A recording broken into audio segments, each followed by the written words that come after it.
అమితాబ్ బచ్చన్ కూతుర్లు అమితాబ్ బచ్చన్ గారు మన అందరూ మా రజనీకాంత్ గారు అందరూ వచ్చేస్తున్నారు పెళ్లికి, మీరు రాలేదండి. మనందరూ కాపేసారు, కవర్ పంపించే గుండోళ్ళందరూ వెళ్ళిపోయారు, డబ్బు లేక బాధపడారు.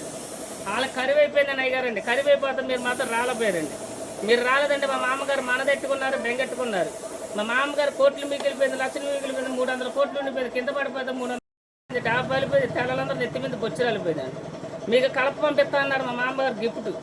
బొబ్బాస్ కలప, జిల్లెడి కలప, ఎక్కీస్ కలప, మామిడాకు, తామరాకు, ఒరుగొట్టు వసాలు తుమ్మతా అన్నారు. మీకు డబ్బుకేం మీకేం లోటు లేదండి. మొన్న వెళ్ళాను మా సినియాటలు అందరి దగ్గరికి వెళ్ళాను, నారా చంద్రబాబు దగ్గరికి వెళ్ళామండి. అడవిలోకి వెళ్ళమన్నారు, వెళ్ళమన్నారు. నేను వెళ్ళానండి. జగన్ గారు 7 కోట్లు ఇచ్చారు, జగన్ గారు 7 కోట్లు ఇచ్చారు, చంద్రబాబు 3 కోట్లు ఇచ్చారు, పవన్ గారు లారీ డబ్బు ఇచ్చారు, నరేంద్ర మోడీ 7 కోట్లు ఇచ్చారండి. మరి అందరూ పంచిపెట్టుకుంటూ వెళ్ళిపోయారు. నన్ను ఎత్తి మీద టోపీ మిగిలిపోయి, నాకు వేసిన డ్రెస్ మిగిలిపోయిందండి. బాబు గారండి. మా అన్న కృష్ణానదిలో మునిగానండి, కృష్ణానదిలో తేలేని